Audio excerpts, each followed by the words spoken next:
everyone, and welcome to this episode of Ingenious You, where we consider the most urgent and provocative topics that are reshaping higher education, and we get to speak with higher ed's most creative and visionary thinkers and doers. And in that regard, I am so excited about today's conversation with Dr. Tia Brown Mcnair, currently serving as Vice President in the Office of Diversity, Equity, and Student Success and Executive Director for the Truth, Racial Healing, and Transformation Campus Centers at the Association of American Colleges and Universities in DC. Tia is no stranger to higher education. Her work in the equity and student success space, not to mention her other research and faculty work, have been pivotal. And it's no wonder that in March of 2020, Diverse Issues in Higher Ed named Tia one of 35 outstanding women in recognition of her many, many contributions on behalf of others. We will, as always, include a link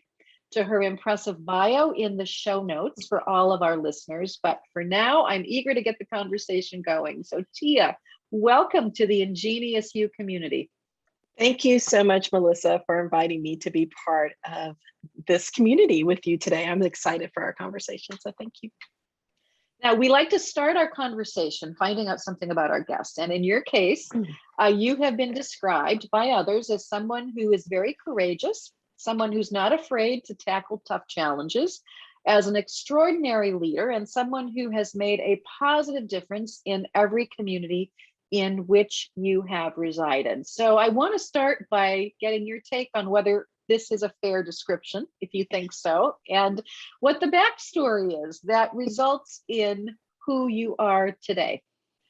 Well, I'm honored by that description. So let's just say that being courageous and being able to speak truth and contribute to change. I mean, that sounds exactly like where I want to be and how I want to be described. So that's good.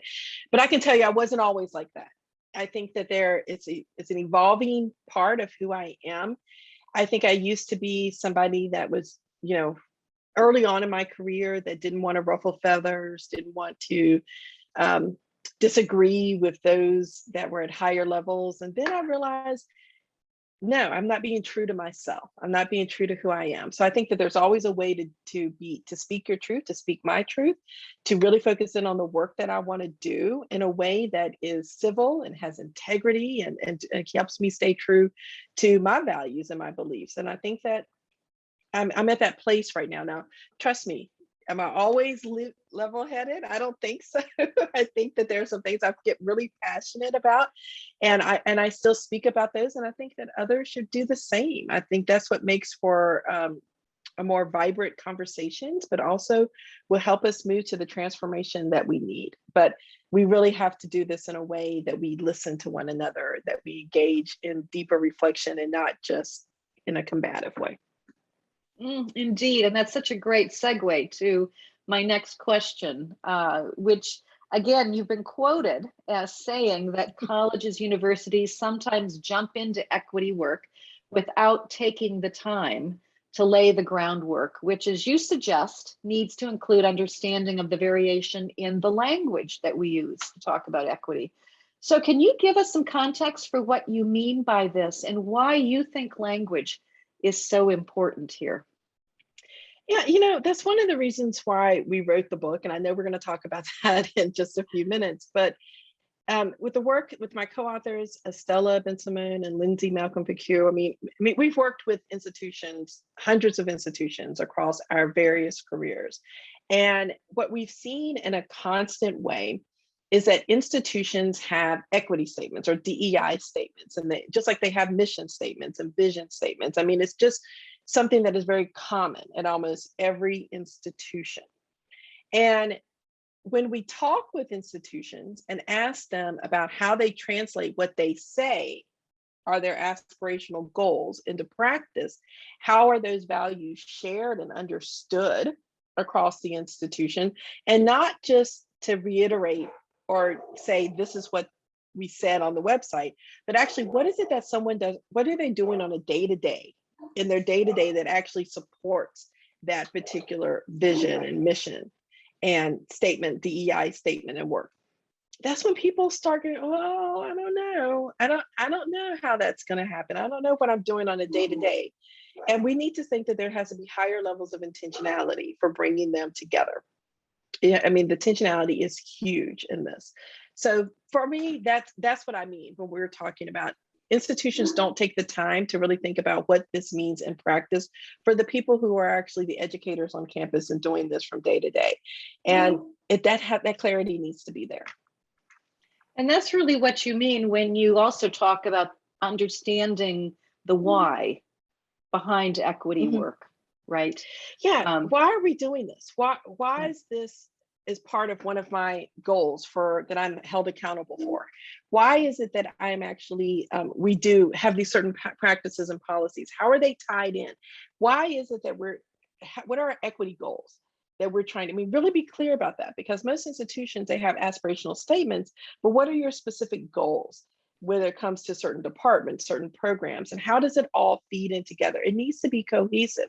And so when we're talking about the why, most people at campuses, besides a certain group, that whether if you're on the DEI committee or if you're in leadership, people struggle with understanding, well, why, how does this affect me? What is it that I need to do? Why is this something that should matter to me as an employee, as an educator at this institution? And I think that it's important for people to see that their work is relevant. Everything that we do on campus, every single person on the campus plays a role in helping to achieve those goals, and they need to understand why it matters. Looking to make sustainable change and a greater impact in education? Blending practice and theory, the Bay Path University online Doctor of Education and Educational Leadership prepares emerging and seasoned leaders in the K-12 setting and those working for colleges and universities to create lasting change. A 100% accelerated online program, students can anticipate completing the program in 2 to 3 years, depending on previous coursework, as dissertation milestones are met as you progress towards the degree. For more information, please visit our website at baypath.edu/EDD or contact Graduate Admissions at graduate@baypath.edu to get your application started today. So let's jump in and talk about the book. You are the lead author of a very compelling, fairly recent book entitled From Equity Talk to Equity Walk. I have read the book. It is a valuable resource. In fact, and I don't know if I told you this, I'm actually requiring some of the chapters in the course I'm teaching in the fall in our doctoral program in higher education. The course is on leadership, visionary leadership, and the whole book would be terrific, but there's a couple chapters in particular that I think are wonderful in terms of helping students grasp some of the specific how-tos. So, which is the title of your book, right? From the walk to the talk. So, why did you decide to write this book? Is there, what are some of the motivations behind why you and your co-authors decided that this book was needed and needed now? Yeah. So first of all, let me just acknowledge Estella Ben-Simone, who for many of us has been a mentor and a guide and somebody that has inspired us to be where we are right now in this work. So yes, I may be the lead author, but we all know that the learnings and the concepts, she has been an influence on so many of us, including Lindsay and myself. So I just want to make sure that that is acknowledged in there. And I think we were having these conversations because we were involved in a project that Lindsay and Estella and I did as part of AEC and U Centennial, where we were working with 13 institutions. And we say that in the book about addressing equity and really focusing in on what institutions needed to do to achieve equity in student outcomes, equity in student learning, and equity in high impact practices, all those things. And then when we started reflecting on that and seeing the work that was happening or hadn't happened in the course of the project, we said, we really have to start helping institutions identify what they really need to do to translate the equity work into practice. And practice was such a big piece of this because we were doing this work at ACNU as part of our institutes, as part of our special projects. Estella and Lindsay were doing this work as part of the Center for Urban Education. But we're thinking we need to scale this. We need to share this in a way. And so we said, let's write a book that is very practice oriented, that talks about the things that we face, that we see all the time, so that we can actually have a wider reach. And it doesn't have to be where one of us needs to come to a campus and work with them. but let's talk about what we've learned. So that was one of the reasons that we said we needed to do this particular book. And it was important for us to say, we can't keep spinning our wheels about this work. We can't just keep saying that we're doing it. And then institutions are calling on us and saying, okay, well, we need you to come and we don't know how to do this. And not to say that the book is the answer for all of that, but it synthesizes some of our common experiences in doing this work. And we wanted to meet people where they are. That's why the first chapter, it was like, okay, we know most people are doing this. That's why I said, so we're going to acknowledge that. We're not going to say that that's bad. We're going to say this is good. We know that you're looking at disaggregated data and that you're looking at equity and hopefully learning and graduation and retention rates.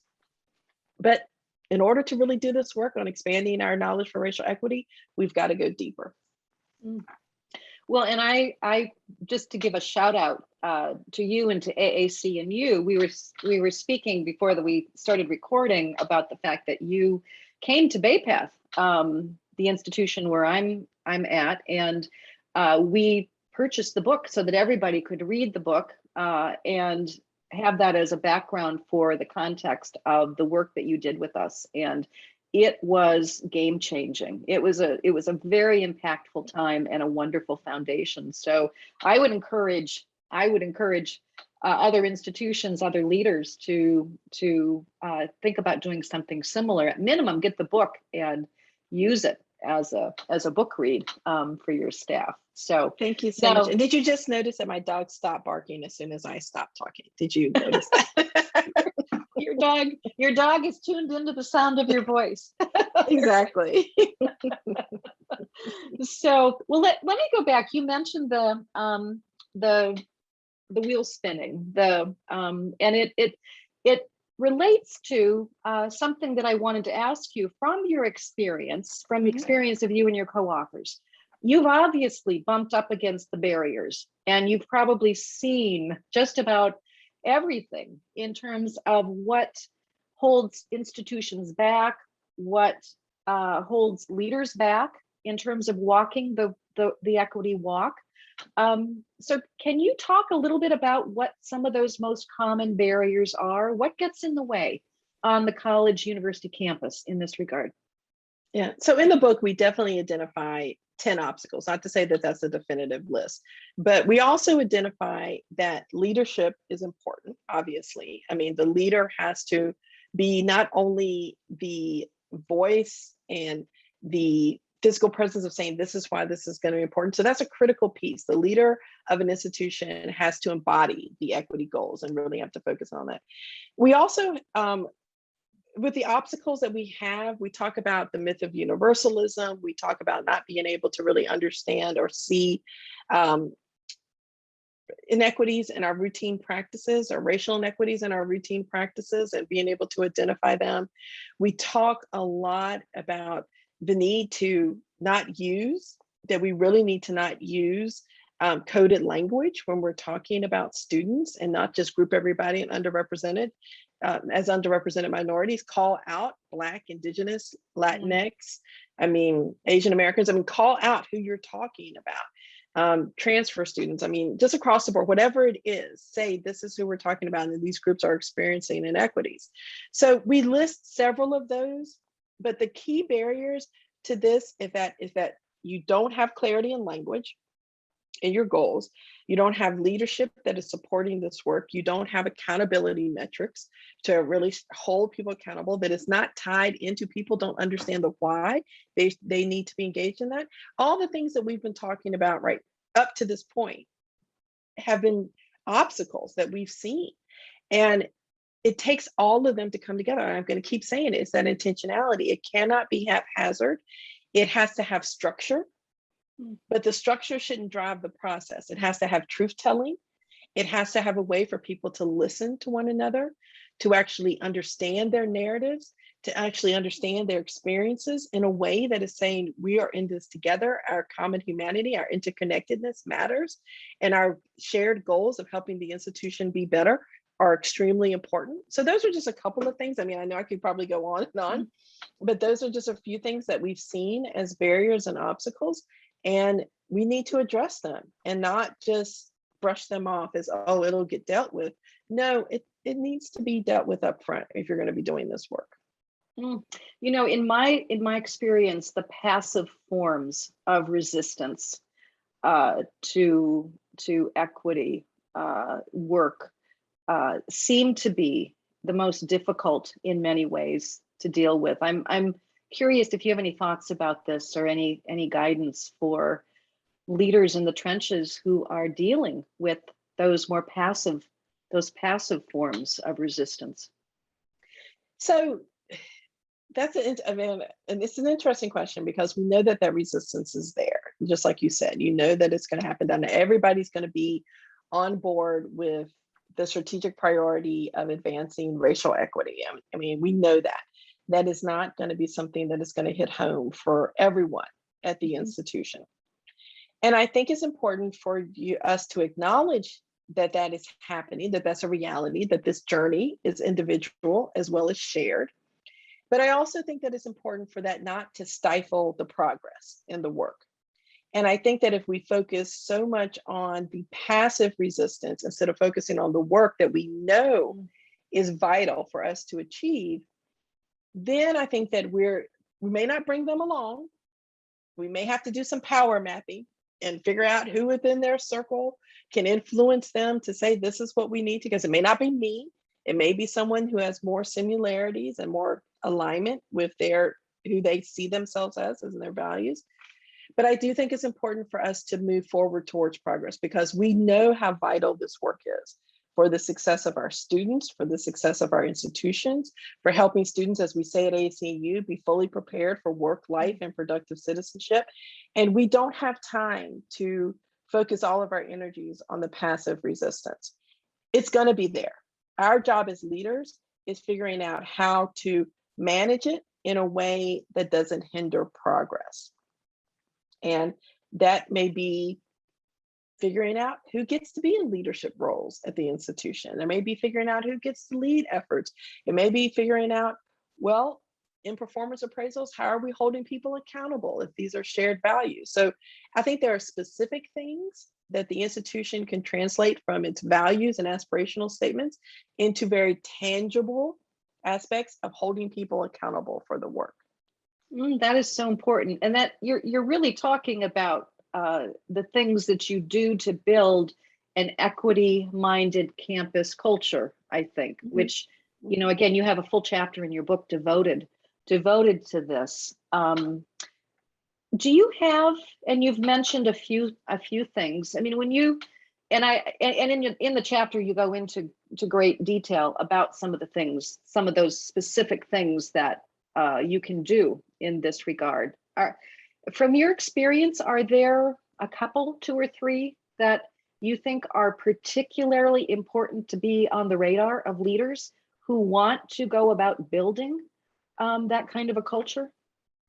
Yeah, so first of all, let's credit Estella Ben-Simone coined the term in her work at the Center for Urban Education on equity mindedness. I mean, so that is her work, her concept, and a gift, I think, to us in higher education to really figure out what does it mean to be equity focused, what does it mean to be equity minded, which really focuses on racial equity. And I think for us, if you look at the definition and if you read even her prior articles and the work from the center, which is now part of the USC Race and Equity Center that Sean Harper leads, you'll see that understanding the history of race and racism is a huge part of what it means to build an equity-minded culture. It also means understanding the obstacles that our students are facing. So not from a deficit-minded perspective, but really understanding that the responsibility for educating our historically marginalized and our racially minoritized students falls on us as an institution, as educators, that we really have to do the examination of our policies and our practices and our structures to really figure out why are some students succeeding and why are others not succeeding. We really need to engage in collecting qualitative and quantitative data, which we call in the book equity-minded sense making, to really understand the how and the why some aspects of our work are serving students better than others. And I say all the time, and I've been saying this more so lately, I'm coming into this work believing that people who work in higher education and educators are coming not with the intent to create an equitable learning environment. I'm just going to say that I'm hoping that people are coming in with not intending to create an equitable learning environments. But when we do see inequities in student outcomes, it is our responsibility to ask those deeper questions about why and how. And I think becoming equity-minded culture is really understanding privilege, it's understanding bias, it's understanding history and social and political constructs, it's understanding how we've normalized one group as being our definition of excellence. And that's really looking at the concept of whiteness being privileged as what we see as how we define student success, and not really thinking about the diversity of who our students are.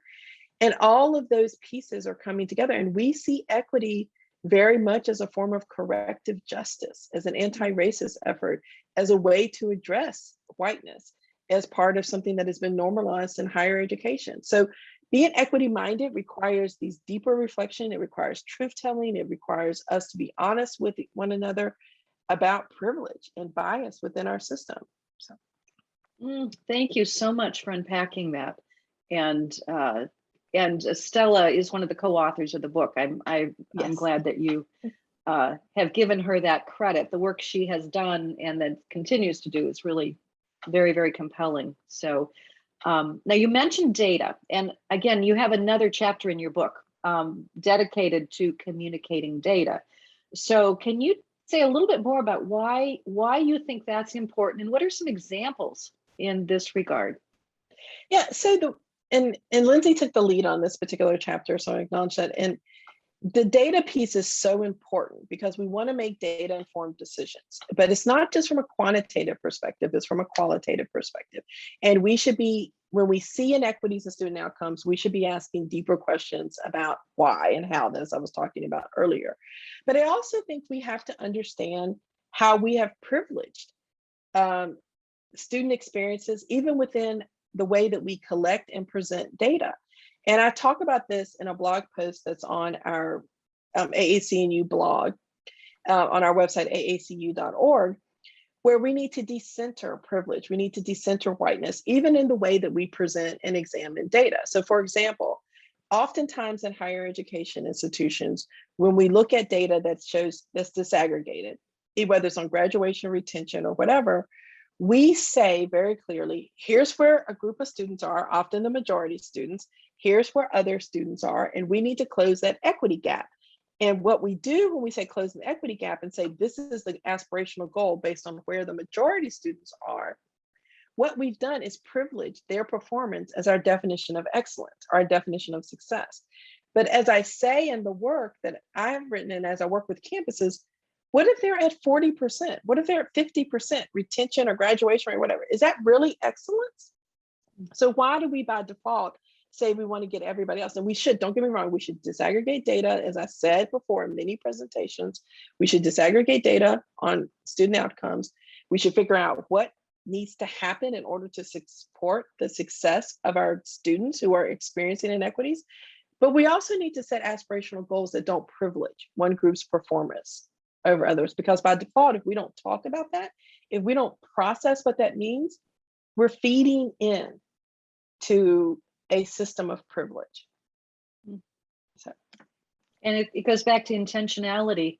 That I'm hearing that over and over again in your comments and your examples, and how important it is, right, to be very clear-minded and intentional about the practices that we're putting in place, which I think for most higher ed administrators, leaders who are putting out so many fires these days, I think that's one of the challenges, to really dedicate the time to invest. And this is, I think the point you make in your book, the importance of investing in a practice that is very intentional individually, but also as an institution. So, and I want to come back to that in just a second. But now I'm going to ask you a question. This is a dangerous question, and you may not want to answer it. It's sort of like asking a parent who your favorite child is. But I know this but question. but I do, because of all the experience, you've been on a lot of college campuses. You've seen a lot of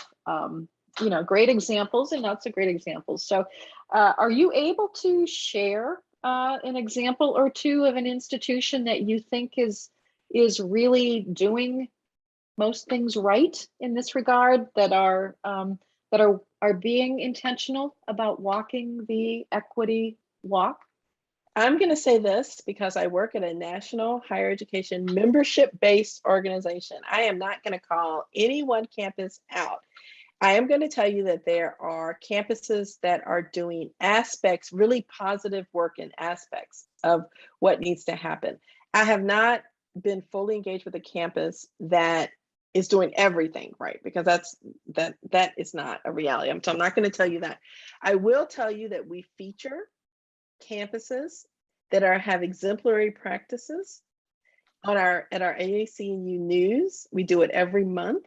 So if you're interested in seeing campuses based on if they're doing equity or student learning or STEM education or global learning or across the board with assessment, we feature those campuses. And please look at aacu.org and look at our AAC&U news, and we feature a campus every single time.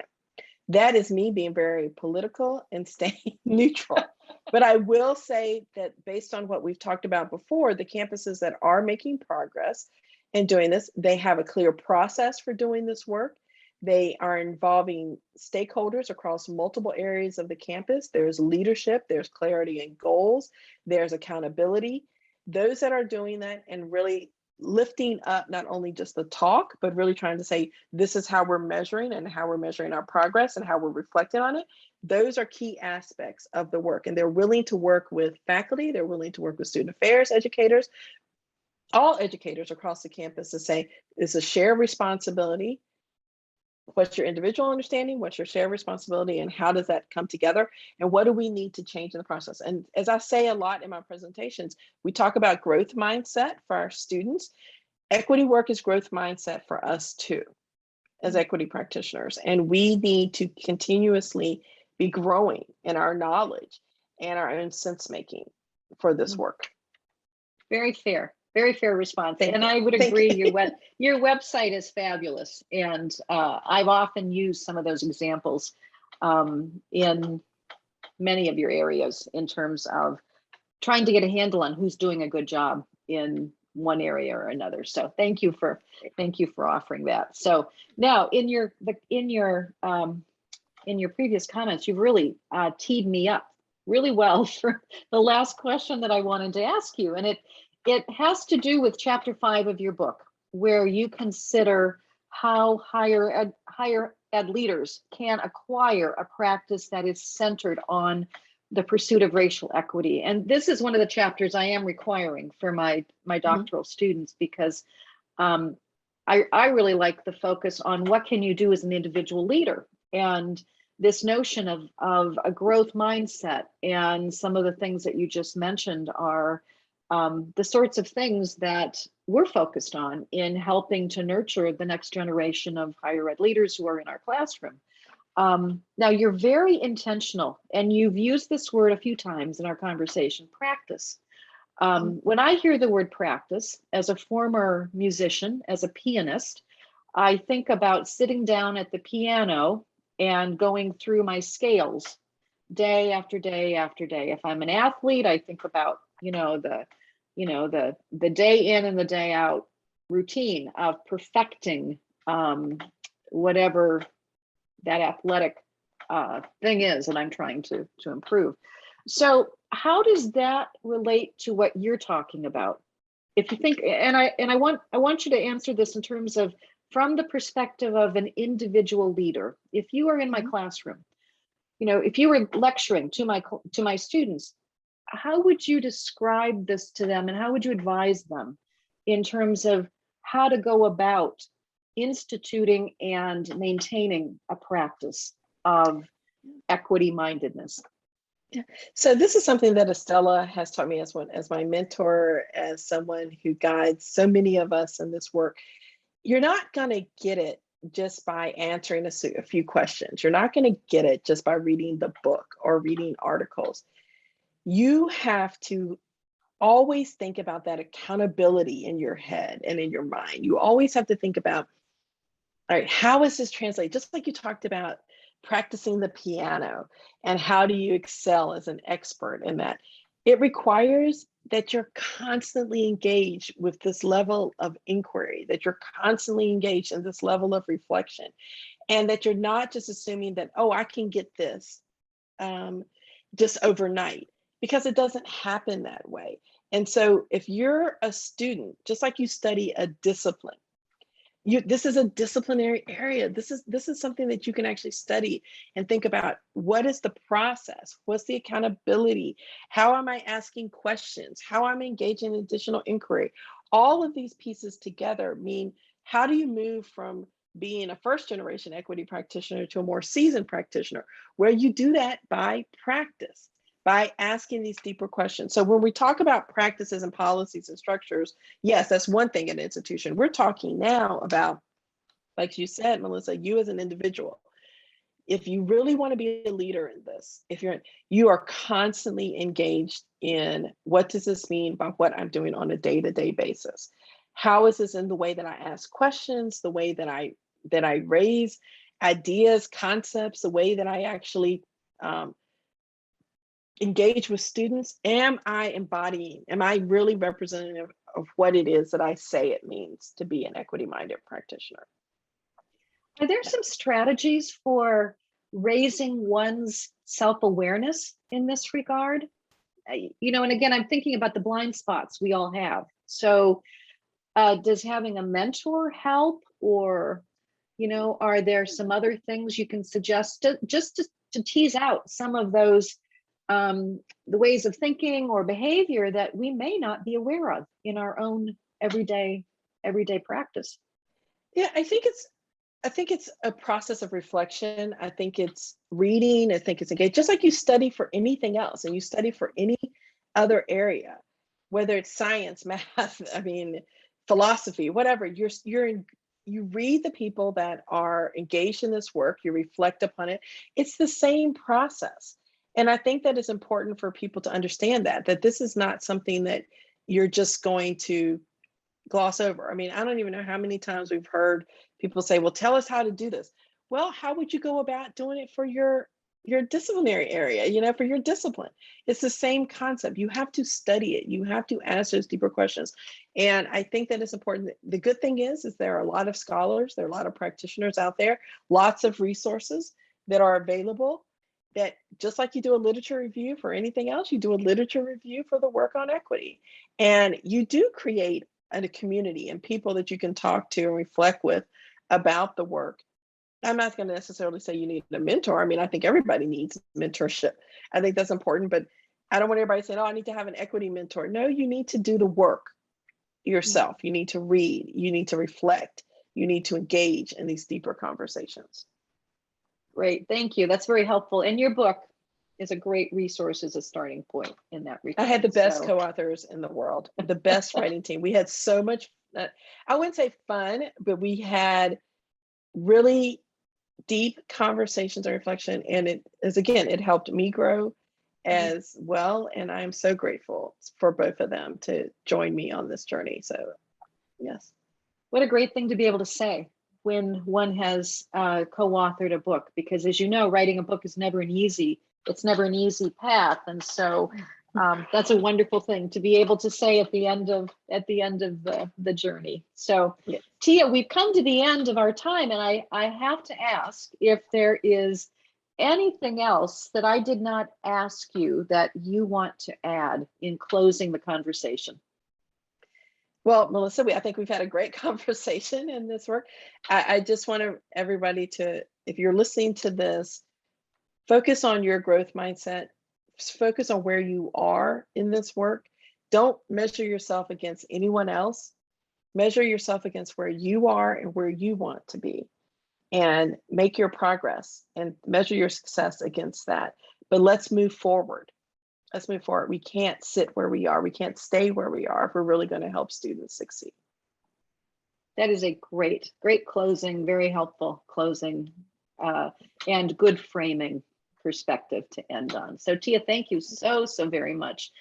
Best wishes with your continued work, and I'll look forward to seeing where and what comes next in the next year. Well, I can tell you, I'm sorry, I can tell you, we're releasing the second edition of Becoming a Student-Ready College next year. Ah, terrific. Anything you want to say about that for those that are not familiar with that resource? Yeah, so we released in 2016, AEC and U with our co-authors, we released a book called Becoming Student-Ready College, which we were very fortunate was embraced by many within the higher education community. But as you know, it's been a long time between 2016 and now, and to really ask the question about what does it mean to be a student-ready institution, we have many examples where campuses have picked it up. We're going to be putting more of those examples in the book. We're going to be talking about where we are with, unfortunately, the current circumstances that we face right now. And we're just looking forward. We're in the process now of, redoing some of our chapters, and we'll be releasing the second edition, 2022. Excellent. Do you have a publication date yet, or just 2022? It's probably going to be more towards the middle of 2022 before the next year starts, yes. Good. We'll look forward to that. So again, thank you so much for your time and all of the terrific work you're doing on behalf of all of higher education. Thank you so much, Melissa.